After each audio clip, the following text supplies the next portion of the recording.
Halo netizen semua, ketemu lagi di channel Smur Boys Tales dengan sedikit perbaikan di sana sini. Semoga bisa lebih baik. Seperti janji saya di vlog yang pertama, pada vlog yang berikutnya ini kita akan membahas tentang tiket pesawat internasional. Tiket pesawat internasional itu lebih rumit, lebih banyak yang bisa diulik, lebih banyak yang bisa diceritakan. Oke, mau tahu tentang apa aja? Stay tune.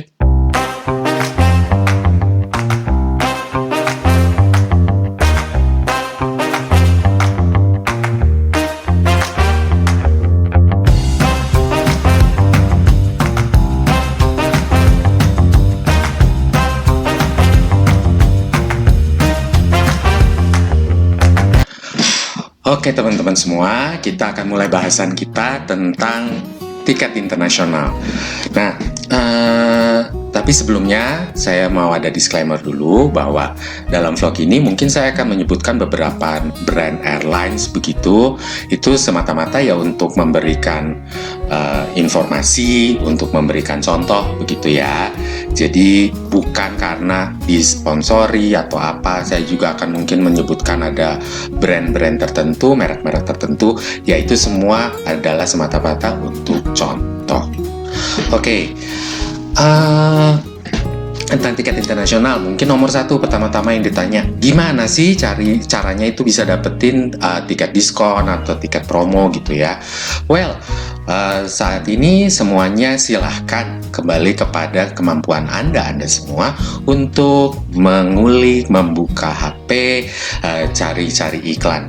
Biasanya ada iklan di mana-mana, kita buka apa, nanti ada iklan apa, ada iklan promo, ada travel fair di mana ya. Biasanya kalau udah ada travel fair suka ada diskon harga lah, ada cashback lah, ada macam-macam. Iklan itu bisa dalam rangka yaitu travel fair bisa, atau misalkan si airlines langsung dia bikin promo gitu ya. Terus ya promonya misalkan kalau misalkan beli tiketnya langsung di websitenya dia, udah gitu pakai kartu kredit tertentu misalkan, itu nanti bisa dapat cashback sekian. Terus misalkan dapat point milesnya itu sampai triple points misalkan, dan lain sebagainya. Jadi ya promo-promonya seperti itu. Terus coba-coba, apakah kan kita juga sering tuh sekarang tuh ada yang pasang iklan di IG, di FB gitu oleh travel agent tertentu. Saya bukan mau mendiskreditkan iklan-iklan tersebut, tapi para netizen, teman-teman semua lebih cermat dalam membaca, dalam memikirkan iklan yang disampaikan tersebut. Karena kadang-kadang kalau menurut saya iklannya sendiri kurang elegan. Maksudnya apa ya, dari tata bahasanya juga kurang elegan begitu. Satu, dua, ya kondisi saat ini itu untuk bisa ada diskon harga tiket segitu itu enggak, istilahnya nyaris tidak mungkin gitu. Jadi kita harus pinter-pinter ya, ini tuh tiket apa namanya, tiket PP atau tiket one way dan lain sebagainya. Terus kan di iklan itu mereka suka bilang lagi udah dapat makan, dapat bagasi 30 kilo dan apa semua gitu. Oke, berlaku untuk semua airlines. Oke, apa yang bikin iklan ini ngerti juga gitu situasi sebetulnya saat ini mengenai bagasi untuk full service airlines itu seperti apa gitu. Oh ya teman-teman, dalam bahasan tiket internasional ini saya mungkin akan lebih banyak menitik beratkan untuk full service airlines. Jadi saya tidak akan terlalu banyak membahas tentang low cost carrier. Ya kalau low cost carrier ya udah begitu aja sih gitu, nggak banyak macam-macamnya. Nah, terus misalkan mau beli tiketnya. Tiket itu kalau misalkan tiket internasional lebih baik belinya di mana sih? Di travel agent kah? Di booking platform kah? Di website airlines-nya langsung kah? Atau bagaimana?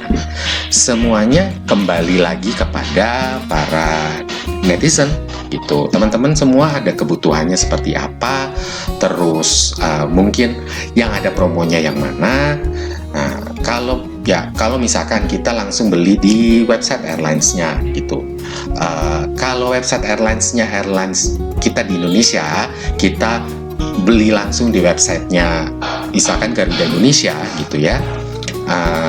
Oke, Garuda Indonesia misalkan websitenya mendukung untuk yang pasti pembayaran dengan kartu kredit, itu sudah pasti. Oke, terus menerima pembayaran dengan kartu debit untuk kartu debit yang diterbitkan oleh bank-bank di Indonesia, itu oke.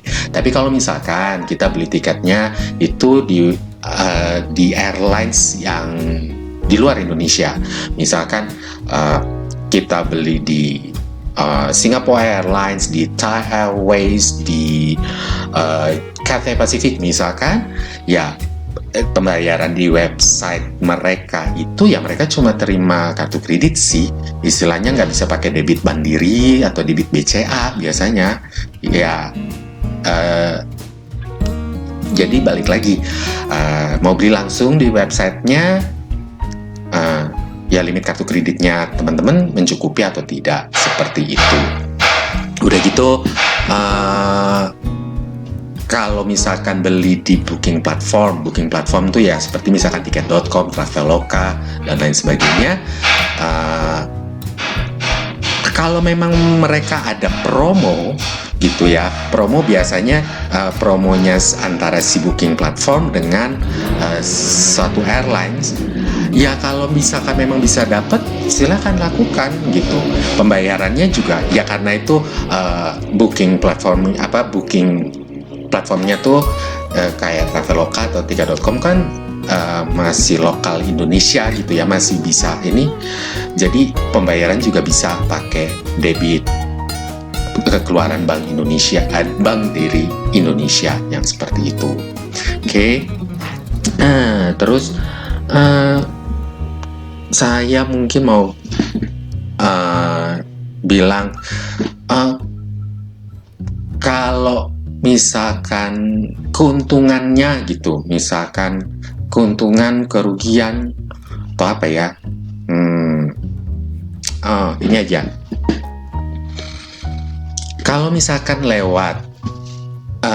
mau beli lewat dari internet, dari website airlines-nya langsung, atau misalkan dari booking platform atau apapun itu, saya ya untuk tiket internasional saya pokoknya mau tekankan satu: teliti.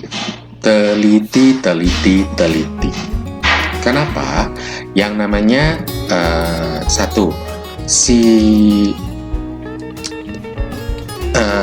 memang gampang ya kalau misalkan di website gitu ya, di booking platform itu cuma tinggal klik gitu, cuma gampang banget.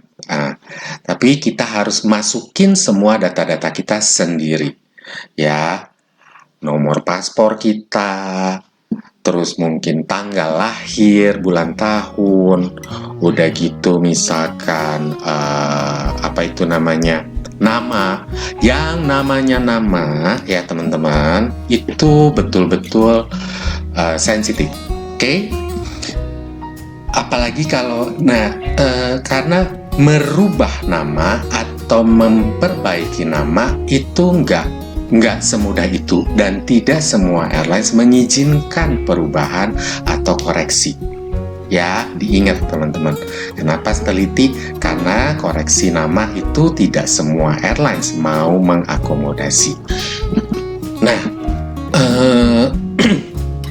airlines itu punya rata-rata airlines itu tidak semudah itu memberikan izin untuk koreksi nama atau membetulkan nama gitu. Nah, bahkan kalau misalkan itu tiket promo, misalkan kita dapat tiket promo tiket yang sangat-sangat murah. Pada dasarnya satu tiketnya itu kan sudah tidak bisa di-cancel ataupun di-refund sama sekali. Termasuk untuk koreksi, merubah nama, membetulkan nama juga itu tuh nggak bisa sembarangan gitu. Biasanya juga tidak boleh. Dan satu-satunya solusi adalah beli tiket baru. Nah, jadi perlu hati-hati. Biasanya ini kita perlu teliti, perlu take notes itu. Misalkan, ya nih kita mau beli tiket gitu, tapi paspornya kita masih lagi dibuat gitu, masih baru diperpanjang atau gimana. Tapi absurdnya bahkan si pemegang paspor ini sendiri nggak hafal gitu namanya tuh ditulisnya seperti apa di paspor itu. Jadi dan itu pernah kejadian gitu. Jadi jangan salah ya, karena si nama di Indonesia ini kan masih yang terutama nama angkatan fosil gitu ya, itu suka yang namanya pokoknya antara nama depan, nama tengah, nama belakang suka kebalik-balik gitu. Pokoknya udah berantakan banget lah. Udah gitu ya, pokoknya ada perbedaan satu huruf, ada apa, pokoknya aneh-aneh gitu. Kita harus tahu banget nama kita tertulis seperti apa di paspor kita. Udah gitu sampai detail-detail hurufnya juga perlu gitu. Kalau itu bukan tiket promo atau gimana, untuk koreksi hanya misalkan satu huruf itu biasanya masih oke, masih diterima oleh airlines. Misalkan harusnya pakai S tapi kita nggak pakai S, terus misalkan harusnya pakai S kita nulisnya pakai Z, itu masih bisa. Nama di tiket itu sensitif banget, terutama untuk ke negara-negara bervisa ya. Jadi misalkan ke negara, misalkan kita mau ke Eropa atau mau ke Amerika gitu, kalau misalkan nama kita kurang satu suku kata dengan yang kurang satu suku kata atau kelebihan satu suku kata, kadang-kadang masih oke ya, nggak akan masalah di check-in ataupun di imigrasi begitu. Tapi kalau sudah penulisan namanya aneh gitu, mungkin sangat salah, udah gitu urutan namanya, mana nama tengah, mana nama belakang udah berantakan, biasanya itu suka jadi pertanyaan. Nah, ini dan itu benar bikin panas dingin. Pada dasarnya, kalau misalkan beli tiket di travel agent, kalau tiketnya masih di booking, belum di-issue, belum diterbitkan, kalau ada koreksi nama itu masih bisa dilakukan. Jadi kita tinggal konfirmasi sama airlines-nya langsung, ini mau ada koreksi nama, nanti di-approve nggak sama si airlines-nya. Tapi kalau sudah diterbitkan tiketnya, sudah di-issue, sudah keluar nomor tiket gitu, udah dibeli, nah nggak semudah itu. Biasanya lagi tergantung itu. Kalau misalkan koreksinya sangat minor, hanya S atau Z saja udah nggak masalah gitu. Tapi kalau udah misalkan itu jadi satu suku kata dari nama, itu biasanya rumit. Bahkan istilahnya kita kalau perlu memohon-mohon, nggak apa-apa deh kita dikenain penalti gitu. Ya, dan penalti itu nggak kecil ya, penalti administrasi untuk sekadar merubah, membetulkan nama, mungkin susunannya dan apa itu nggak murah, itu tuh mahal gitu. Saya misalkan ngasih contoh tuh, saya pernah bookingin tiket grup C, tiket teman sendiri lagi gitu ya, tiket grup nama teman sendiri. Jadi namanya itu ABC plus marga. Oke. Sementara untuk angkatan-angkatan fosil begitu, marga itu kan nggak pernah masuk di akte maupun di paspor pada dasarnya. Nah, jadi saya bikin bookingan pakai surname-nya, family name-nya itu ya pakai si marga itu, terus baru namanya dia A B C begitu. Saya tuh nggak sadar gitu melakukan kesalahan itu. Oke, pas waktu kita check in, saya juga bagian dari grup itu. Waktu kita check in, saya agak aneh karena di mesin print out boarding pass kok kayak ada satu boarding pass yang nggak seperti si petugasnya tuh sama dia disobek, nggak valid gitu, kayak nggak valid. Terus ya teman saya yang salah nulis nama itu gitu, jadi kelebihan nama itu begitu ini. Terus sama akhirnya dia buka lagi, dia cek paspornya, udah gitu dia cek visanya ada, oke, aman gitu. Tapi istilahnya memang setiap kita transit dia jadi ditanya-tanyain gitu karena kesalahan saya melakukan bookingan. Jadi waktu itu rutenya Jakarta Singapura, Singapura Istanbul, Istanbul Venice. Nah itu tuh transit di Singapura. Di Singapura kan kita turun pesawat, muter masuk ke ruang tunggu. Nah pas mau masuk ruang tunggu lagi, ya saya harus menjelaskan, iya itu salah bookingan gitu. Ya dia si petugas di pintu ruang tunggunya barisain lagi, paspornya dilihat, nama di paspor, dilihatlah nama di visanya gitu ya. Jadi oke, nggak apa-apa gitu. Terus berangkatlah kita terbang sampai ke Istanbul. Di Istanbul kita transit lama, udah gitu ya itu pas masuk ruang tunggu, iya teman saya itu ya akhirnya jadi selalu nempel saya saya harus bertanggung jawab gitu untuk menjelaskan ini tuh emang ada kesalahan nama, ribet banget gitu.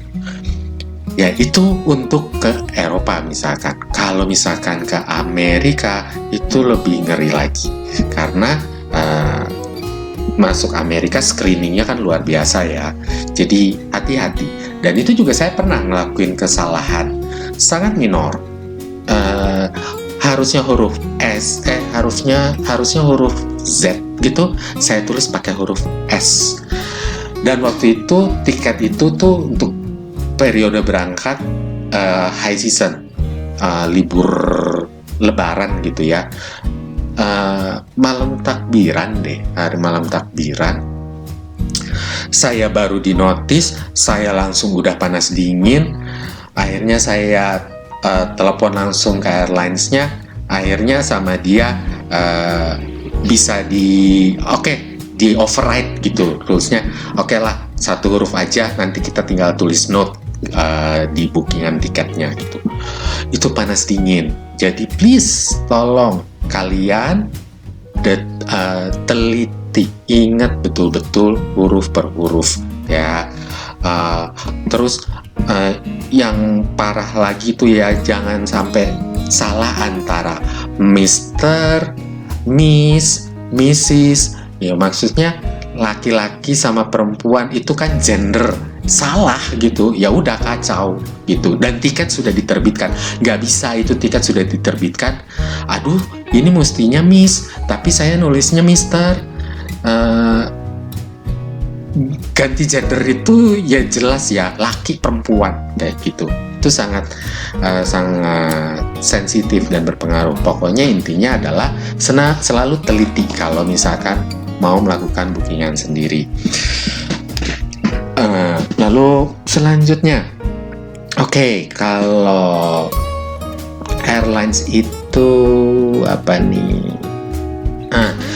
Kalau misalkan kita di travel agent dengan misalkan di website itu ada perbedaan.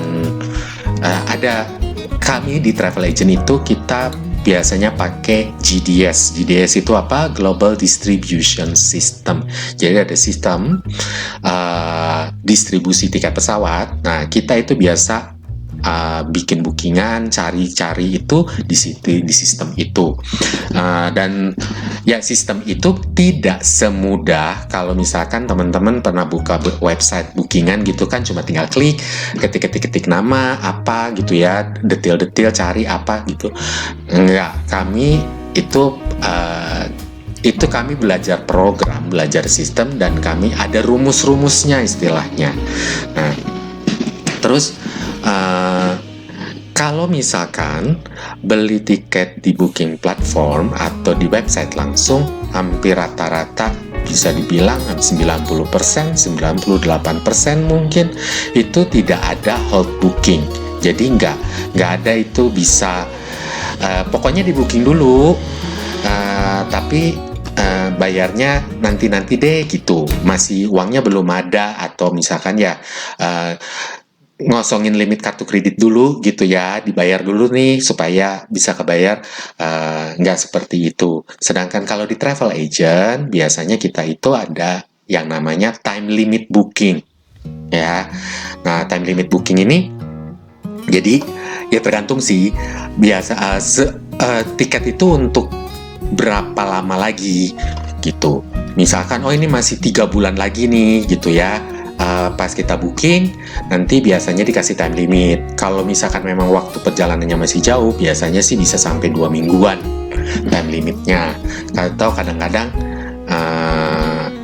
yaitu kalau misalkan dia harganya promo banget, memang time limitnya biasanya juga jadi pendek. Bisa kadang-kadang cuma 3 hari, atau kadang-kadang ada yang benar-benar cuma 24 jam. Bener-bener 24 jam, bukan satu hari gitu, bukan, tapi 24 jam. Jadi misalkan kita booking hari itu jam 1 siang gitu, itu time limit bookingnya hanya sampai jam 1 siang keesokan harinya, benar-benar 24 jam. Ada, tergantung pokoknya situasi kondisinya itu, keberangkatannya mepet apa enggak, udah gitu tiketnya itu tiket super promo atau tidak, seperti itu. Jadi ada kelebihan dan kekurangannya. Terus apalagi ya,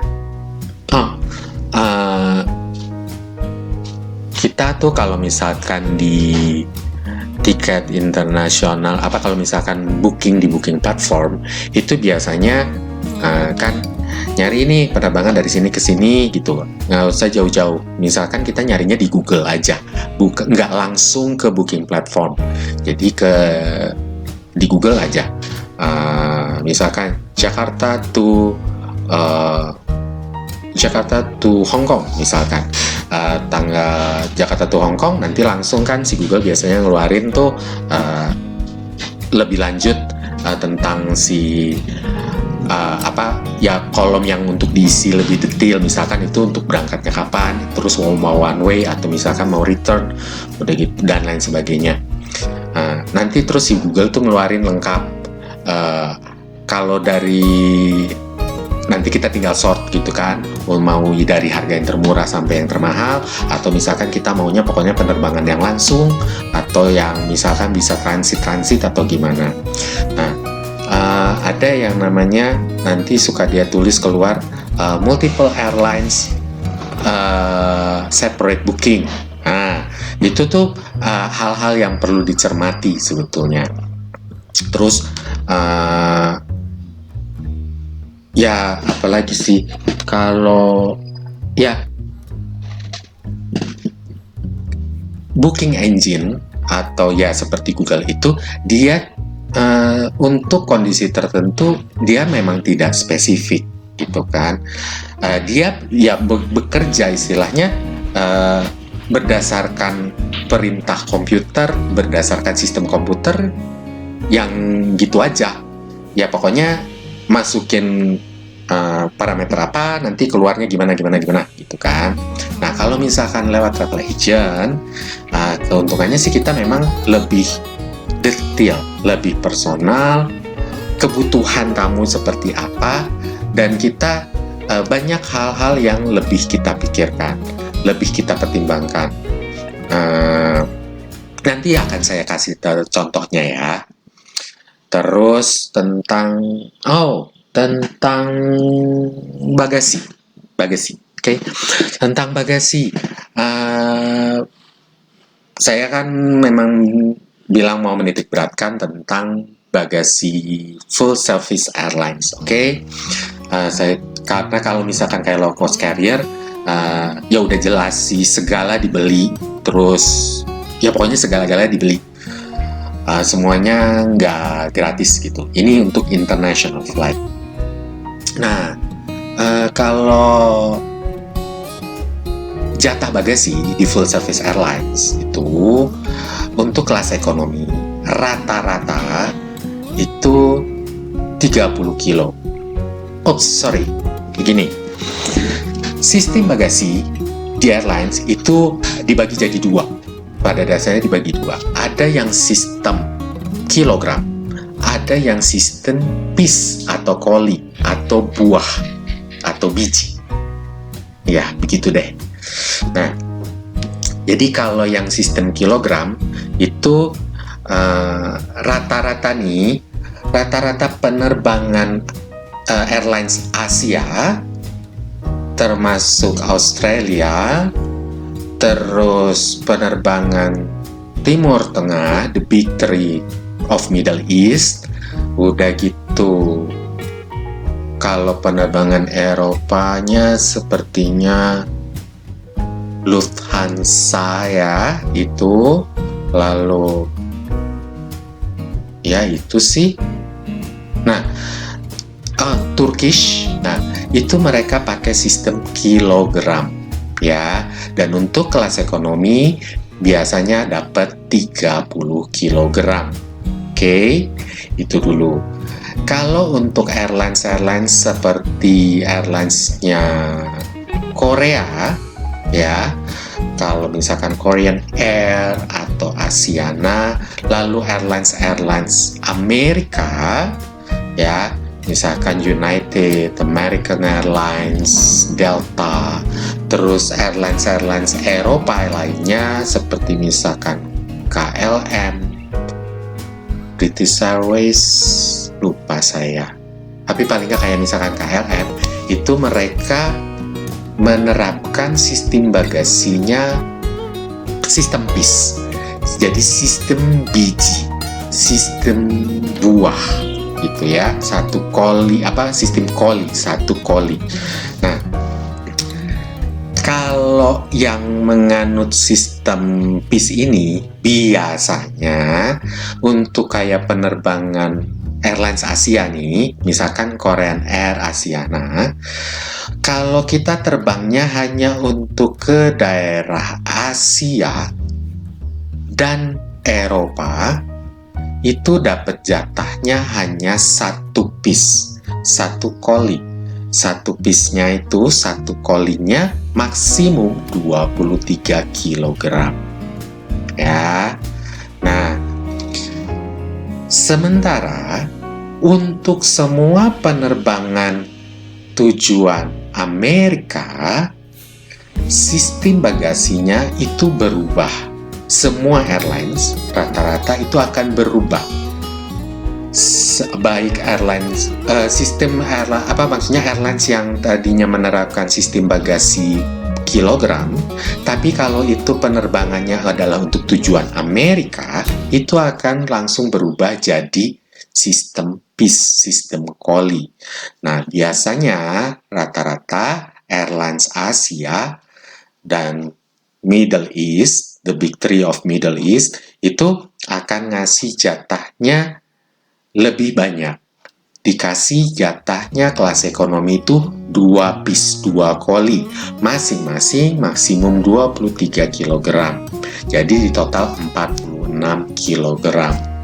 Nah, sementara untuk airlines Eropa yang saya ambil contohnya tuh kayak KLM, dia ya mau dari Asia ke Amsterdam atau ke Eropa, maupun misalkan dari Asia ke Amsterdam lanjut ke Amerika, dia tetap pakai sistem full, sistem koli, sistem PIS, dan jatahnya cuma satu PIS. Dia nggak ada jatah ngasih, karena tujuan Amerika jadi ditambah jadi 2 PIS, nggak, satu PIS tetap. Dan ini merunut perkembangan kondisi situasi terbaru. Si bagasi airlines itu kan tadinya istilahnya pukul rata lah. Pokoknya kelas ekonomi 30 kilo gitu. Tapi sejak sebelum pandemi, itu sekitar setahun 2 tahun sebelum pandemi, itu airlines kan mulai pada ngos-ngosan juga sebetulnya, karena ya persaingan, ya pokoknya perekonomian gonjang-ganjing lah. Perasaan kita perekonomian gonjang-ganjing dulu ya, pokoknya bingung lah. Perekonomian gonjang-ganjing lah, udah gitu dapat saingan dari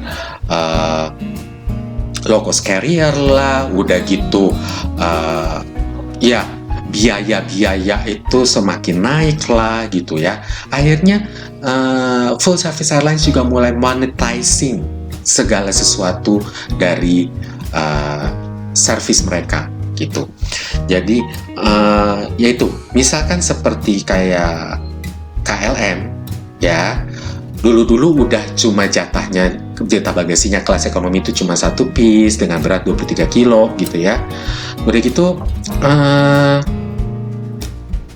sekarang itu dia tidak kasih bagasi gratis bahkan untuk kelas ekonomi. Untuk kelas ekonominya dia nggak kasih gratis sama sekali. Jadi harus beli tuh tiket bagasinya. Iya, beli bagasinya 1 tas aja untuk 1 kali jalan itu kalau dibeli terpisah 1 juta sekian gitu. 1 juta sekian. Berarti pulang pergi ya 2 juta hampir 3 juta gitu kan. Nah, jadi ya ribet seperti itu. Malaysia Airlines juga sama. Malaysia Airlines tidak tadinya pakai sistem kilogram, udah gitu post pandemi tahu-tahu keluar sistem itu namanya, dia tidak lagi menyediakan bagasi gratis gitu. Luar biasa lah pokoknya. Ada perubahan, jadi bagasinya harus dibeli. Terus Singapore Airlines, Thai Airways, Garuda Indonesia ya. Kalau tiket, bahkan kayak Emirates juga sama ya, Emirates. Jadi kalau misalkan tiketnya tiket kelas yang murah, kelas harga yang murah banget, itu bagasinya tidak lagi 30 kilo, tapi 25 kilo. Jadi bisa kejadian kalau misalkan kita beli tiket PP, pas perginya kelas harganya harga kelas yang agak mahal, dapat jatah bagasi 30 kilo.